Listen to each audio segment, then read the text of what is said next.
여러분, 잠시만요. 할 때마다 적응이 안 되네.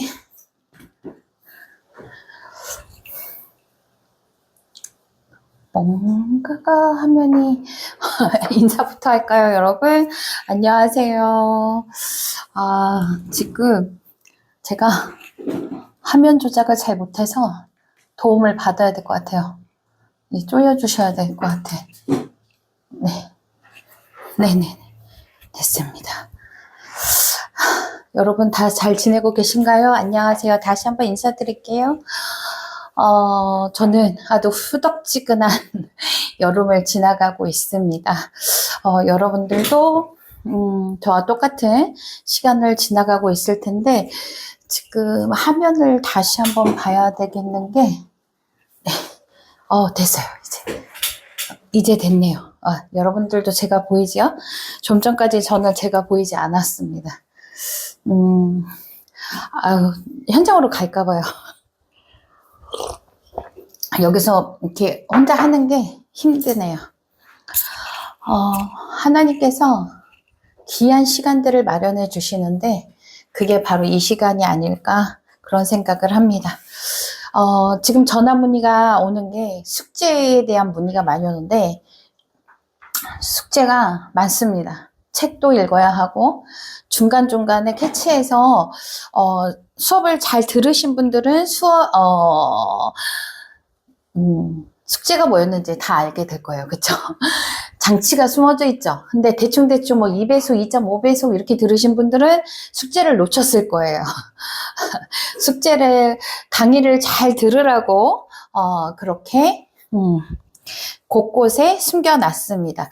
이 시간에는 제 앞자리에, 우리 제자님들이 오늘은 이렇게 청강하시러 오셨는데, 유미나 우리 제자님도 이 자리에 계시고, 네네네네. 그래서 오늘은 특별히 외롭지 않게 수업을 하는 것 같습니다. 이렇게 현장에서 또 제가 있는 자리에서 수업을 듣게 되면 또 다시 재청취를 하지 않아도 되니까 그런 장점도 있지요. 그래서 시간을 맞춰서 함께 들으면 좋을 것 같습니다. 제가 한번 후방 카메라로 보여줄까 했는데 거부하셔서 네 그냥 저만 비치도록 하겠습니다. 여러분 한번 수업을 시작해 볼까요?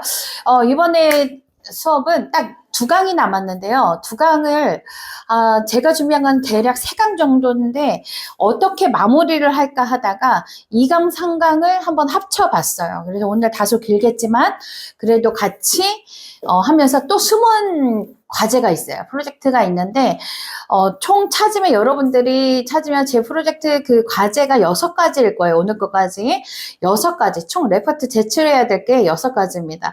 그래서 오늘 한 제자님이 연락이 와서 여태까지 한 가지인 줄 알았다고 1.5배속이나 2배속으로 들었을 거고요.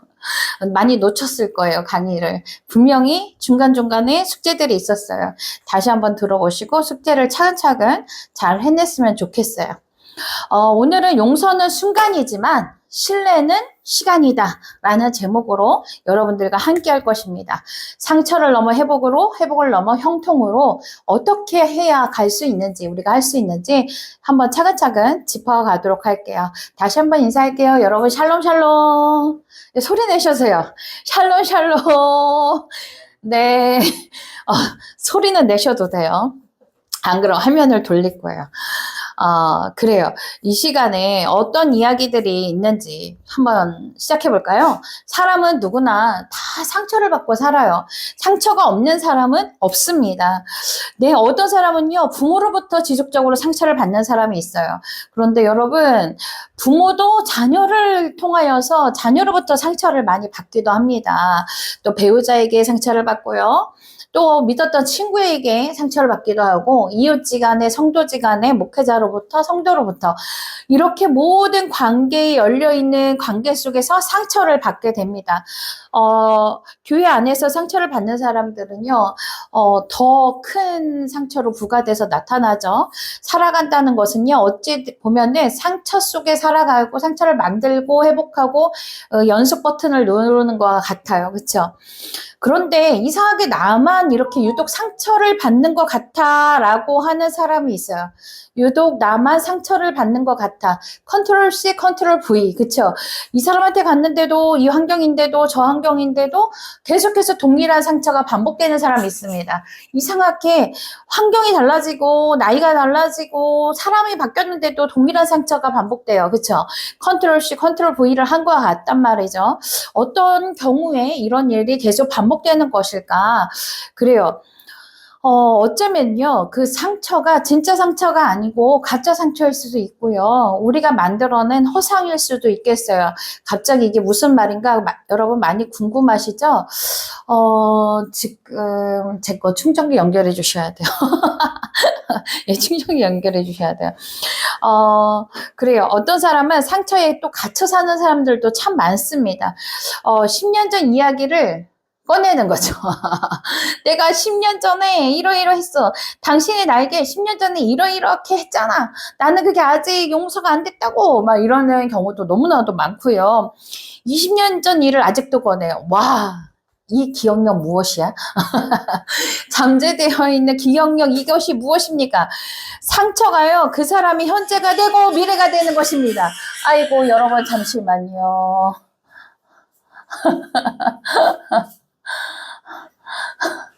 당황스럽습니다. 당황스러워요. 네, 네, 정말로 그 상처가 그 사람의 현재가 되고 미래가 되어버리는 것입니다. 반면 어떤 사람은 상처를 딛고 일어서기도 하죠. 상처를 경험했지만 상처에 지배받지는 않는다라는 거예요. 앞에 있던 제자님들이 웃느냐고 다 사라졌어요. 그래요. 상처를 경험했지만 상처에 지배받지 않는다는 것입니다. 같은 상처를 받았는데도 불구하고 상처 속에 사는 사람이 하면은요, 그 상처를 다스리고, 다시 딛고 일어나는 사람들이 있습니다. 그 차이는 상처의 크기 차이가 아니라는 거죠. 상처의 크기가 아니라 바로 상처를 바라보는 시선에 달려 있다라는 것이에요. 그래서 성경에서 가장 상처가 많았던 사람을 한번 꼽아보라면, 저는 주저없이 요셉을 꺼냅니다. 제가 예전에 한번 얘기한 적이 있는데, 요셉만큼 기구한 인생도 없다라는 이야기를 했었어요. 또 있죠, 욥. 욥도. 그런데, 모든 사람들이 그 상처 속에서 쓰라리 상처 속에 있어요. 버림도 받고 거절도 당하고 큰 환난과 공경에 처하고 모든 것을 내 손에서 다 잃어버리고 예 그런 얼마나 진짜 처절한 상황 속이냐고요. 여러분들이 잠깐만 상상력을 발휘해서 생각해 보세요. 형제들에 의해서 버림을 받아요. 그리고 구덩이 속에 갇혔어요. 그도 모자라서 다른 나라에 이제 노예로 팔려가. 또 팔려갔다가 감옥에 갇혀. 성범죄자로, 이렇게 오인을 받아서, 그쵸? 얼마나 처절해요? 이 삶 자체가 보통 일이 아니에요. 이게 일반인들이 겪는다면은, 정말, 정말, 속된 말로 대환장인 거예요. 그쵸?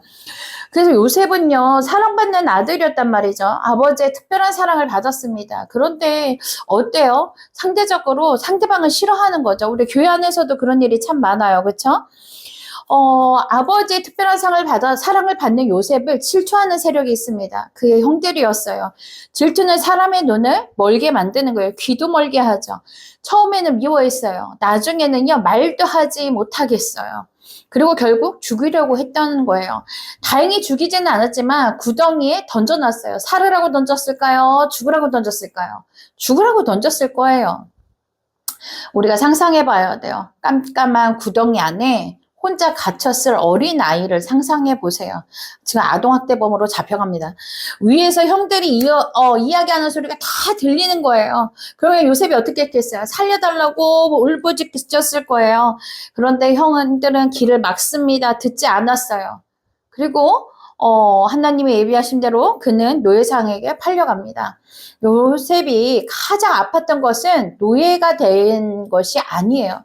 제가 생각을 해보니까 믿었던 형제들에게 버림받은 것입니다. 그쵸? 배신당하는 거예요. 그거는요, 이로 말할 수 없는 상처예요. 상처는 사건이 아니라 관계에서 생겨나는 거예요. 다시 한번요. 상처는 사건이 아니에요. 어떠한 현상이 일어나는 사건이 아니라 바로 관계에서 생긴다라는 사실이에요. 그런데 하나님은 이상하게도 요셉을 바로 구해주시지 않는다라는 사실이에요. 우리가 어떠한 상처 속에, 사건 속에, 관계 속에 놓였을 때 하나님이 이렇게 잡아다가 이렇게 옮겨주시거나 짜잔 하고 상황을 모두 바꿔주시면 얼마나 좋겠어요. 그러나 하나님은 그러지 않으셨다라는 거예요. 우리는 늘 묻는 거예요. 어떻게 물어요? 만약에 내가 요셉과 같은 사랑이면 어떻게 물었겠어요? 하나님 왜 저에게 이러십니까? 라고 했을 거예요. 왜 나를 사랑하지 않으십니까? 라고 물었을 거예요. 왜 하나님 빨리 저를 해결해 주시지 않는 것입니까? 형들을 처벌하시고 저를 살려주세요. 이렇게 했을지도 몰라요. 그러나 하나님은 결과보다 사람을 먼저 만지신다라는 사건이에요. 요셉은 노예가 됩니다. 억울하게 감옥에도 갑니다. 잊혀져 버리는 거예요.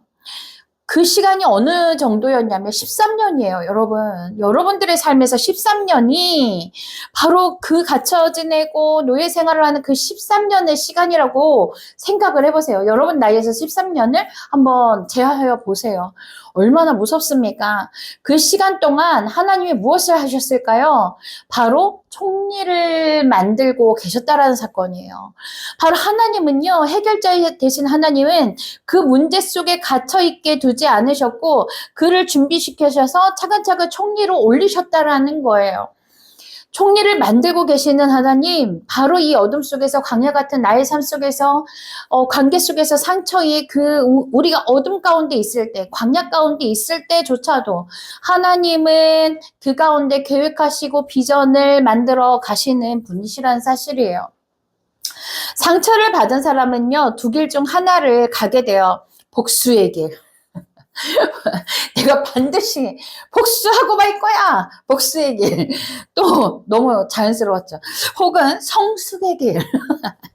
요셉은 성숙의 길을 선택했어요. 그래서 총리가 되었을 때 형들이 찾아오게 되는 사건 속에서 요셉이 그 삶 속에서 그의 성품과 인성이 다 드러나게 되는 거예요. 그가 총리가 되었을 때 형들이 찾아옵니다. 복수할 수 있었어요. 짜잔, 나 얼마나 멋있어. 그들은 먹을 게 없어. 떼거리가 없어갖고 지금 먹을 걸 찾으러 왔단 말이야. 구하러 왔는데 그곳에 서 있는 사람이 누구냐? 너희들이 구덩이를 파고 던져버렸던, 죽으라고 던졌던 나야, 나 요셉이야. 이런 상황이야. 그런데 요셉은요, 그 자리를 떠나서 울었어요. 억울해서 울었을까요? 아니라고요. 아무도 뭐라고 하지 않았을 그 상황에서 복수를 해도요, 10번은 더 했을 거야. 복수의 칼날을 갈아도 당연하다 생각했을 거야, 모든 사람이.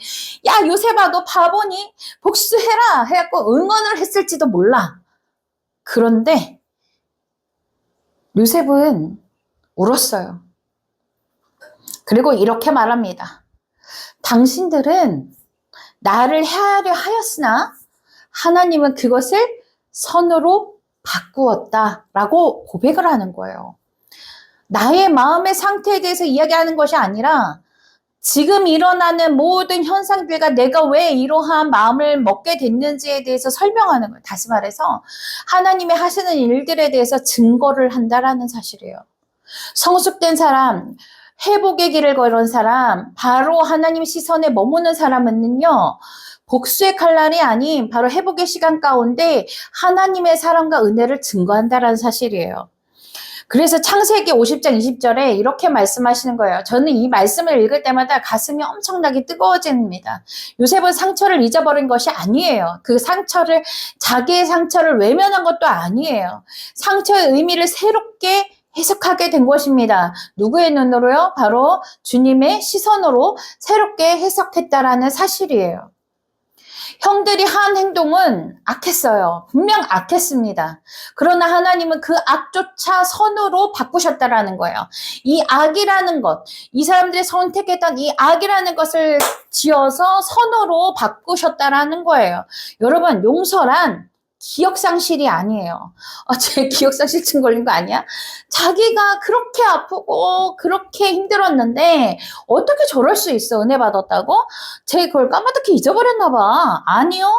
상처받은 사람은 절대 잊지 않습니다. 용서란 기억상실증에 걸린 것이 아니에요. 용서는 하나님의 관점으로 다시 보는 거예요. 다시 한번. 용서란 나의 관점이 아닌 하나님의 관점으로 시선의 전환을 한다라는 거예요. 상처를 부정하는 것이 아니고요. 상처보다 크신 하나님을 바라보았다라는 것입니다. 그래서 용서는요, 순간에 가능한 거예요. 결단이기 때문에 그래요. 순간적으로 내가 결단하는 거예요. 복수하고 말아? 아니야. 하나님께서 내게 이렇게 은혜를 베푸셨지. 내가 하나님을 바라봐야지. 그래, 결심했어. 이렇게 결단하는 거예요. 순간입니다. 그러나 신뢰는 다릅니다. 자, 보세요. 많은 사람들이 용서와 신뢰를 혼동해요. 내가 용서했잖아. 그런데 왜 아직 불안합니까? 그쵸? 왜 아직 의심할까요? 하나님 말씀하신 거야. 내가 용서했다니까? 아버지, 그래도요, 제가요, 어제요, 뭐 했고요, 잘못했습니다. 또 그 다음날, 아버지, 잘못했습니다. 와, 이게요, 부모여도요, 자녀가 이게 반복하면은요, 이게 나를 기만하나? 이런 생각이 들 수 있습니다. 장난하나? 이런 생각이 들 수 있어요. 그런데 하나님이 계속해서 우리에게 반복적으로 말씀하시는 거예요. 내가 용서했잖아. 그런데도 불안한 거예요. 왜? 아직도 의심하고 있습니까? 왜 아직 마음이 아픕니까? 그 이유는 무엇일까요? 내 삶의 20년 전, 10년 전, 30년 전, 혹은 5년 전, 1년 전 어제의 일로 왜 나는 아파하고 있고 그 상처를 싸매고 있는 걸까요? 그것은 왜? 신뢰가 없기 때문에 그렇습니다. 신뢰는 시간이에요. 깨진 유리창을 생각해 보십시오. 깨지는 것은 순간이에요. 제가 며칠 전? 어제였나? 손가락을 다쳤는데요. 옷걸이를 정리해 보겠다고 바지걸이를 이렇게 정리하다가 손가락이 꼈어요. 정말 말도 안 되고 어이없는 사건이었어. 그래서 나는 그냥 꼈으니까 어떻게 해요? 손가락을 빼겠죠? 그래서 잡아 빼는데 웬걸? 그 쇠에 딱 걸려갖고 엄지손가락에 빠질 뻔한 거예요.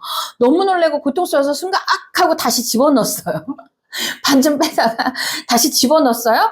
그러더니 피가 뚜뚜뚜뚜 흘려요. 그럼 어떻게 해야 되겠어? 내가 119에 전화해야지 하는데 순간 너무 창피한 거야. 바지걸이에 끼어있는 나를 바라보면서 119가 왔을 때 나의 처한 상황 속에서 와, 난 이거는 아닌데? 라는 생각이 들어서 차근차근 그 조립을 풀기 시작을 해서 헤드를 빼고 제 손가락을 꺼냈는데 피가 두두두두 떨어지는 거예요. 얼마나 무서웠는지 몰라요. 그래서 알코올솜을 대고 간이 치료를 하고 약국으로 달려가서 마저 이제 치료를 해서 잘 붙었어요.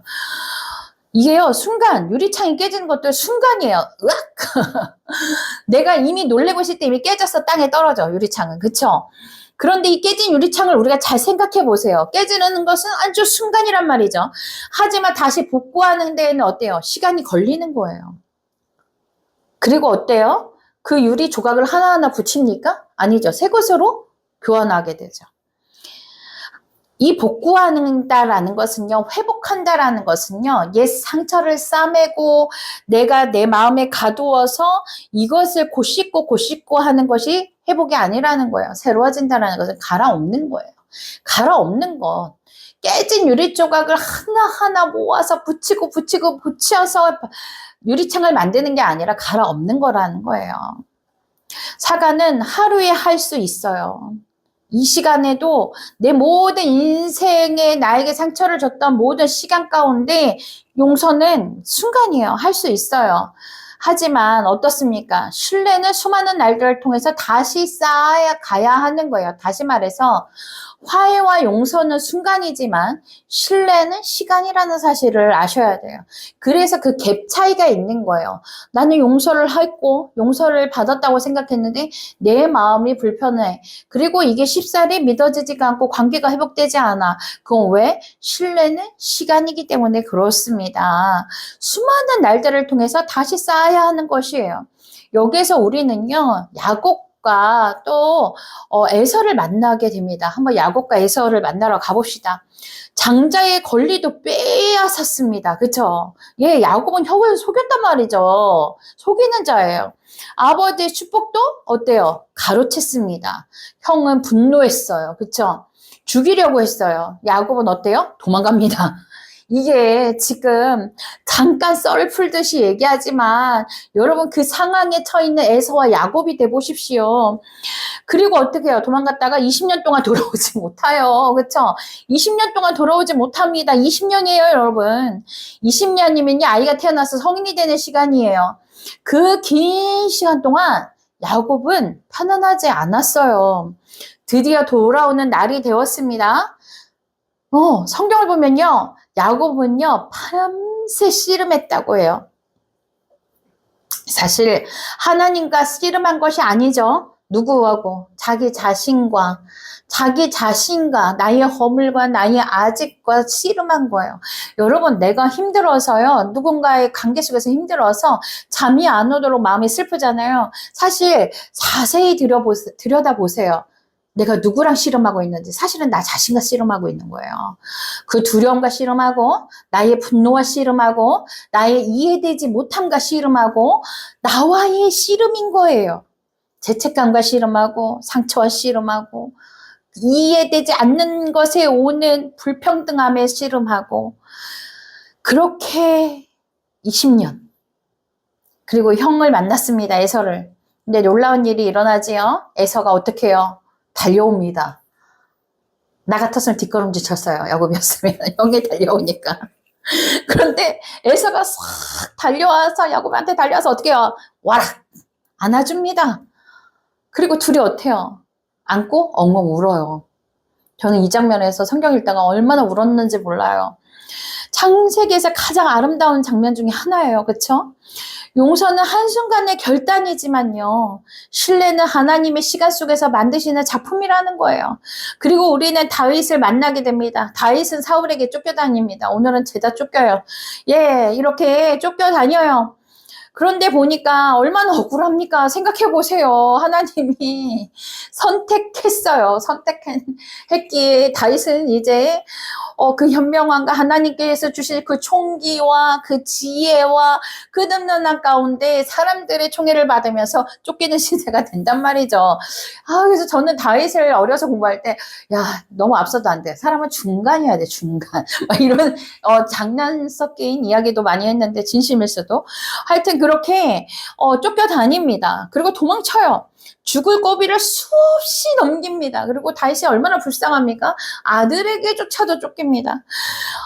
그런데 어느 날요, 사울을 죽일 기회가 찾아옵니다. 그래서 부하들이 말해요. 뭐라고 말합니까?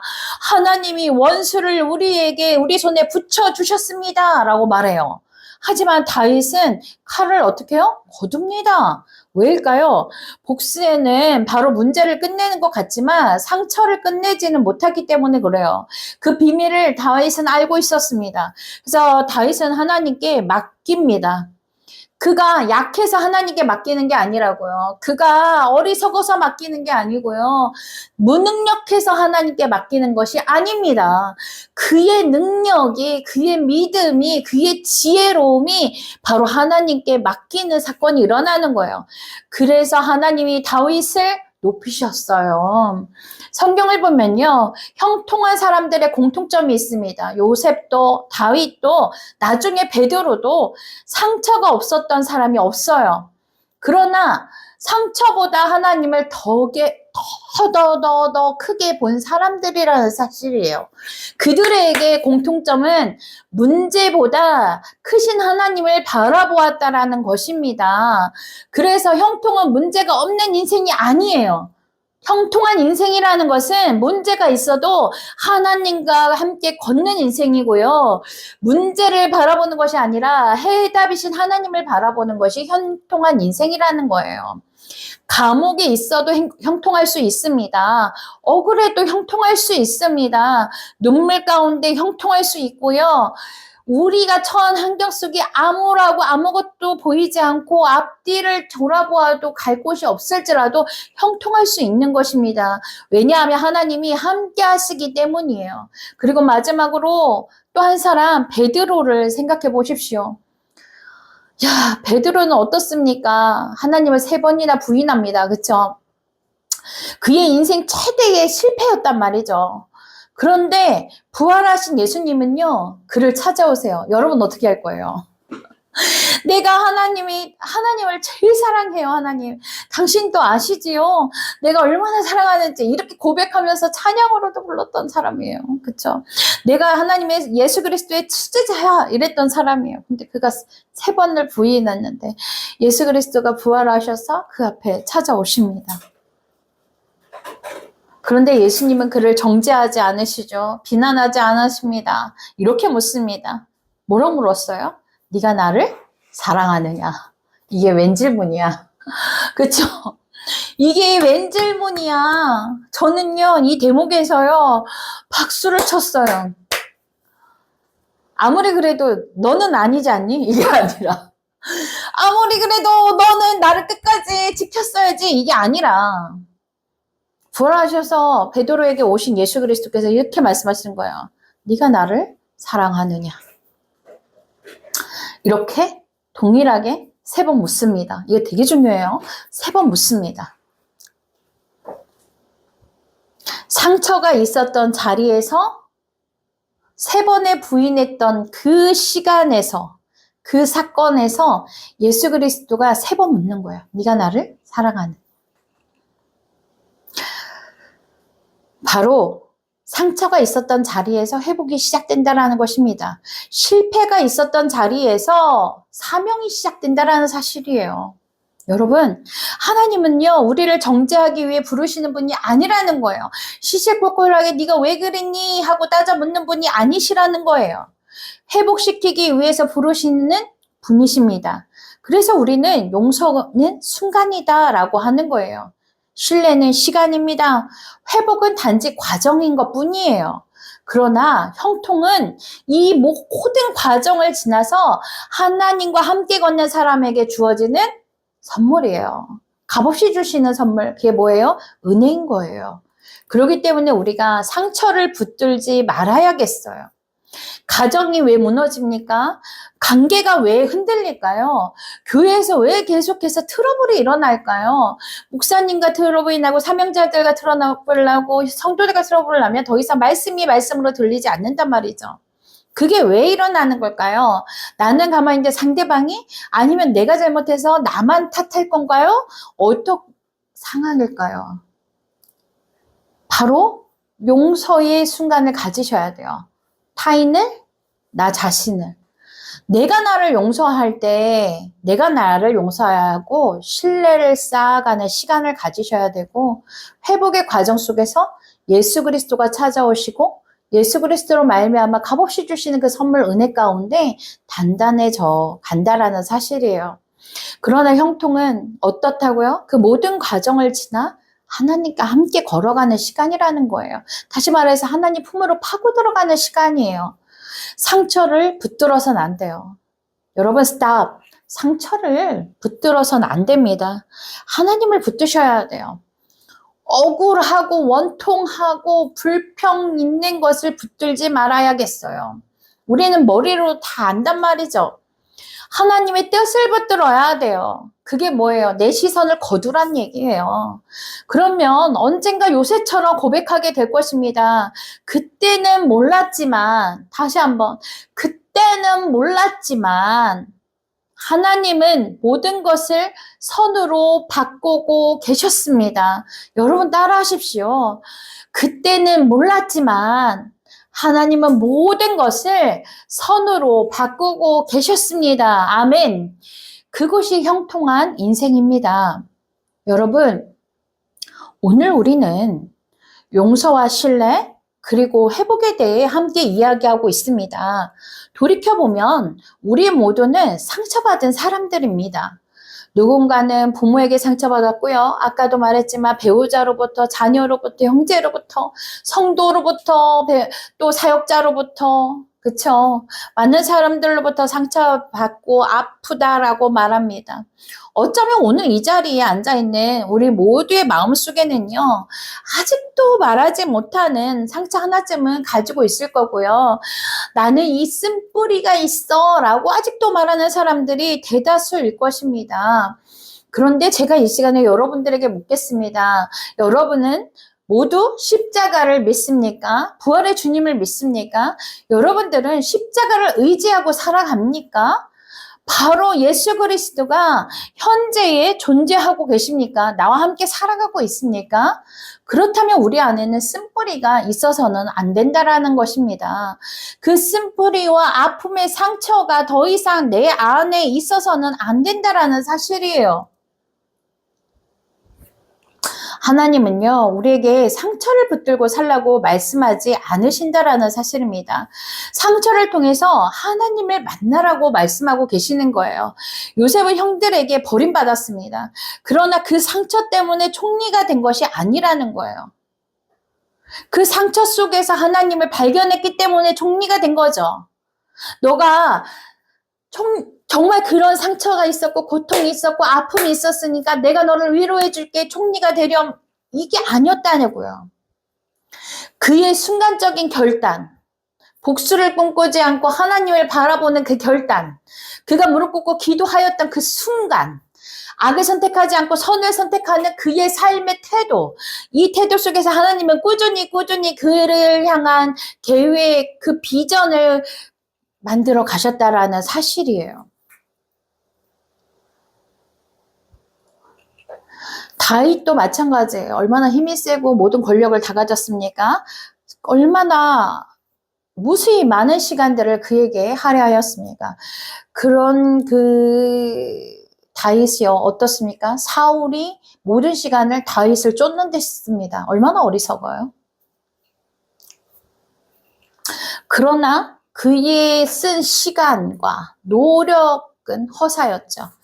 그 고난이 다윗을 무너뜨리지 못했다라는 거예요. 오히려 하나님의 사람으로 만들어버렸죠. 야곱의 형을 속였고 에서는 동생을 미워했어요. 하지만 하나님은 그 시간 속에서 어땠어요? 원수로 그냥 두지 않으셨다고요. 형제의 포옹으로 끝내셨다고요. 우리 어른들이 왜 형제들 싸우면 어때요? 남매들 싸우면 서로 안아줘. 그리고 인사해. 미안해. 억지로라도 어떻게 내가 미안해. 아니야 미안해 하면서 갑자기 울어. 왜 울어? 왜 울어? 내가 잘못해서 울어? 아니야, 얘가 우니까 나도 우는 거야. 그런 경우가 허다하지만 그 순간의 그 결단이에요. 미안해 라고 나가려는 그 결단 속에 이미 내가 생각하고 뇌를 거쳐서 이미 나갈 때 하나님은 역사하신다고요. 정말로 하나님은요, 그것을 그냥 형제의 포옹으로만 단지 끝내지 않으셨어요. 베드로는 하나님을 3번 부인했지만 예수님을 실패한 제자로 남겨두지 않으셨어요. 그렇기 때문에 교회를 세우는 사도로 만드셨어요. 그를 실패 순간에 가둬놓지 않으셨다라는 거예요. 여러분, 성경은요, 완벽한 사람들의 이야기가 아니에요. 회복된 사람들의 이야기입니다. 그리고 하나님은 지금도 회복의 이야기를 쓰고 계시다라는 사실이에요. 누구를 통해서? 나를 통해서, 너를 통해서, 우리를 통해서 회복의 이야기, 그 스토리를 쓰고 계신다라는 거예요. 그것이 무엇일까요? 비전의 스토리예요. 혹시 여러분의 가정이 힘드십니까? 무너지고 깨어져 있습니까? 배우자와의 관계가 깨어졌습니까? 자녀와 대화가 단절되었나요? 부모님과 마음의 벽이 생겼습니까? 형제와 드문드문한 사이가 되었습니까? 여러분 기억하십시오. 하나님은 죽은 관계도 살리시는 분이시라는 거예요. 끊어진 관계도 이어주시는 분이세요. 원수 같은 사이도 포옹으로 끌어안고 울게 만드시는 분이시라는 거예요. 굳은 마음도, 굳어진 마음도 녹여내시는 분이십니다. 우리는요, 종종 저 사람이 변해야 하는데 라고 말을 합니다. 저 사람만 변하면 되는데 왜 이렇게 변하지 않아서 저렇게 힘들어하지? 라고 말합니다. 내 시선이 변해야 돼요. 하나님은 먼저 우리에게 말씀하십니다. 네가 먼저 사랑해라. 네가 먼저 용서해라. 네가 먼저 손 내밀어라. 라고 말씀하고 계십니다. 화해는요, 강한 사람이 하는 거지 약한 사람에게 하나님께서 요구하시지 않으세요. 약한 사람은요, 아직 시간의 때가 안 되었기 때문에 계속해서 그의 삶 속에서 연단과 단련으로 훈련하신다라는 거예요. 그러면 누구에게 역사하시느냐? 강한 사람에게 역사하신다라는 거예요. 용서는 믿음 있는 사람이 하는 거예요. 그러니 하나님께서 용서하라는 명령이 떨어지거든. 왜 나에게만 이렇게 말씀하십니까? 이게 아니라 하나님이 나의 믿음을 보시는구나 라고 생각하셔야 합니다. 그리고 회복은 하나님을 신뢰하는 사람이 경험하는 축복이에요. 여러분, 가정은 완벽한 사람들이 야, 우리는 완벽을 추구해. A뿔이야. A뿔 여기 모여. 이래서 사는 곳이 아니에요. 서로 용서받은 사람들이 함께 살아가는 곳이고요. 가정은 상처가 없는 곳이 아니에요. 상처를 품어주는 곳이에요. 내가 선택하는 것이 아니에요. 하나님께서 만들어주는 거예요. 내가 만약에 만들었다면 인형을 만들었겠죠. 그런데 내가 만든 인형조차도 어느 날 눈이 삐뚤고요. 코가 삐뚤고 마음에 안 듭니다. 하물며요. 사람은요. 감정을 가지고 생각을 가지고 사고를 가지고 있는데요. 어떻게 다 마음에 들겠어요. 나 자신조차도 미울 때가 있는데, 그쵸? 그 상처를 품어주는 곳이라는 거예요. 가정은 문제가 없는 곳이 결코 아닙니다. 문제가 있어도 함께 하나님 앞에 나아가는 곳이에요.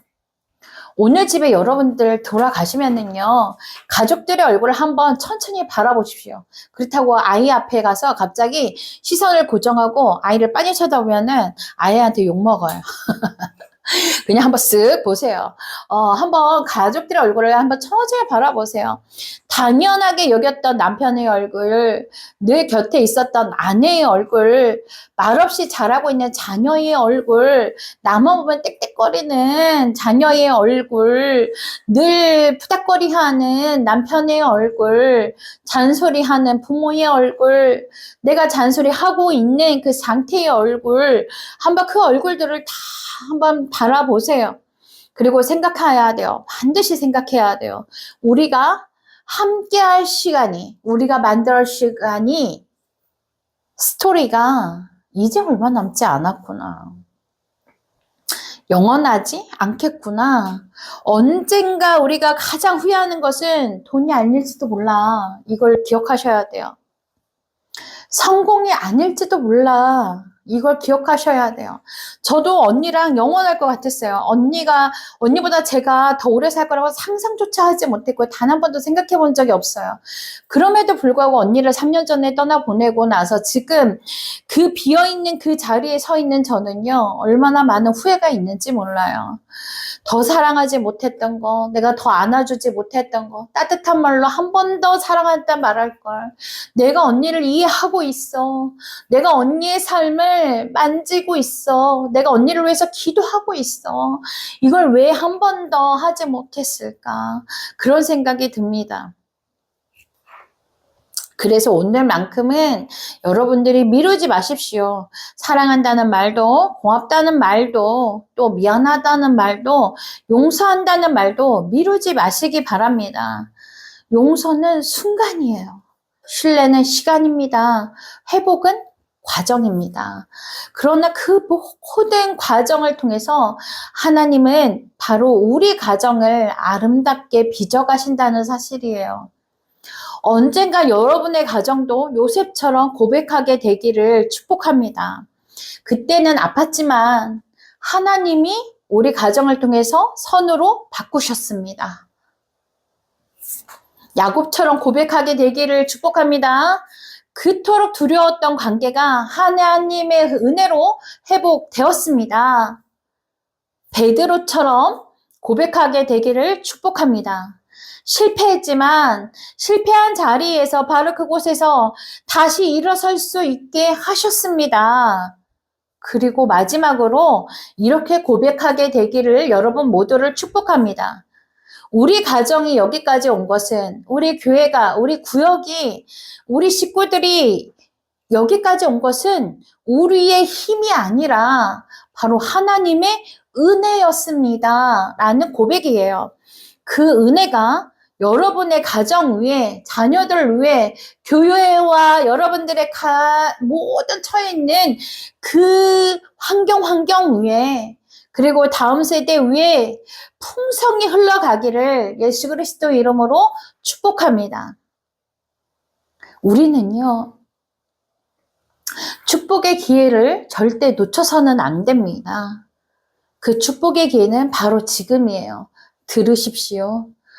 예수 그리스도께서 뭐라 말씀하시는지 들어야 돼요. 하나님 말씀해 주세요. 제가 듣겠습니다. 하나님 보여주세요. 제가 주님을 바라보겠습니다. 하나님 제 곁에 계신 주여, 제가 당신의 품으로 파고들겠습니다. 주여 내 안에서 역사하여 주시옵소서. 내가 변해갈 때, 한 걸음 나아갈 때 그 사람이 한 걸음 뒷걸음치면 두 걸음 걸으면 되는 거예요. 그렇게 회복의 때와 시간은 오는 것입니다. 그렇기 때문에 우리 삶의 모든 감사와 기쁨과 그 회복과 모든 존귀와 영광을 받으실 리가 다 하나님이시라는 그 사실 앞에서 오늘도 우리는 고개 숙이고 눈을 감고 기도하는 것입니다. 기도를 왜 하겠습니까? 소망을 바라보고 하는 것입니다. 해결할 것을 믿고 하는 것입니다. 그렇기 때문에 해결자이신 예수 그리스도를 바라보고 산다는 것은 실제하신 예수님을 인정하고 하나님과 실제의 관계를 맺어가는 것, 바로 살아계신 예수 그리스도를 인정하고 살아가는 것, 그때에 내게서 하나님은 회복의 때를 허락하신다라는 거예요. 그렇기 때문에 용서는 순간이지만 신뢰는 시간으로 흘러가는 것이고, 상처를 넘어서 회복으로 가되 회복으로 넘어서 형통으로 갈 수밖에 없다. 형통이라는 것은 문제 없는 인생이 아닌 내 시선이 바로 하나님께 고정되어 하나님을 바라보는 것, 이것이 형통한 인생이다. 이것을 반드시 기억했으면 좋겠습니다. 여기서 또 하나 필독서를 나눠주면 난리 나겠죠. 주지 않겠습니다. 앞에서 저를 레이저를 쓰고 있어요. 그래서 필독서는 주지 않는데 다음 주에 그냥 연관 도서를 여러분들한테 이야기해 줄 테니까 사서 볼 수 있는 분들은 구입해서 반드시 봤으면 좋겠어요.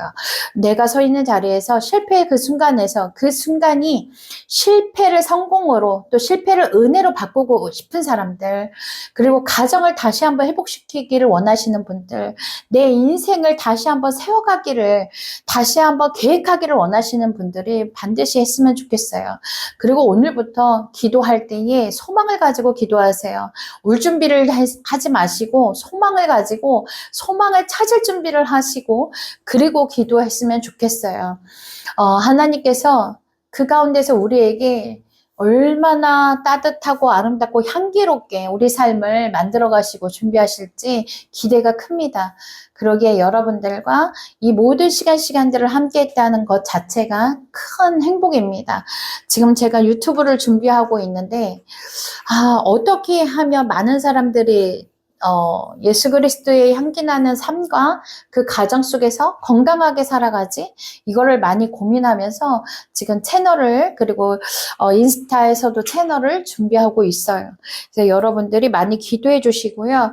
많은 청소년들, 다음 세대들이 정말 잘 세워져 갔으면 좋겠고, 해바라기 센터도 마찬가지지만 아픈 여성들이 설 수 있는 자리, 그들이 다시 회복되어지는 교육의 과정과 예수 그리스도를 만날 수 있는 자리, 그리고 우리 청년들부터 장년들이 함께 뛰면서 다시 한번 찬양을 정말 하나님 앞에 기쁨 가운데 흠뻑 취하여 하나님 앞에 찬양 드릴 수 있는 그런 찬양의 워십 자리가 있기를 소망하면서 지금 준비 중에 있습니다. 많이 기도해 주시고요. 제 나이 50에서 또 다른 삶을 한번 또 준비해 보려고 노력하고 있어요. 여러분들에게도 그러한 타이밍이 있습니다. 하나님께서 지금 여러분들에게 동일한 때를 허락하시는 줄로 믿어요. 그렇기 때문에 여러분들은 하나님을 바라보아야겠고, 해결자이신 하나님을 반드시 붙들어야겠고, 그분의 계획 속에 거하여서 정말 예수 그리스도의 소명을 받고 사명대로 살아가되 그 비전을 성취하시는 우리 모든 제자님들이 되시기를 축복합니다. 오늘도 이렇게 수업을 잘 들어주셔서 감사합니다. 그래서 이제 마지막 강의 남았는데요. 그 마지막 강의도 잘 올릴 수 있도록 기도해 주세요. 한 번에 그 강의, 그 강의가 또 어떻게 준비해야 할지 원고를 계속 쓰고 있지만 보통 일이 아닙니다. 앞에 이렇게 강연자는요, 앞에 이렇게 대중 듣는 청취자가 있어야 되는데, 청중이 있어야 되는데, 눈에 보이지 않는 청중 속에서 한다는 게 보통 힘든 일이 아니에요. 네. 제가 잘 미디어를 할 수 있겠죠? 여러분 모두 힘내시고 은혜가 풍성한 형통한 인생들이 다 되시기를 바라며 다음 주에 다시 뵙겠습니다. 여러분 모두 수고하셨습니다.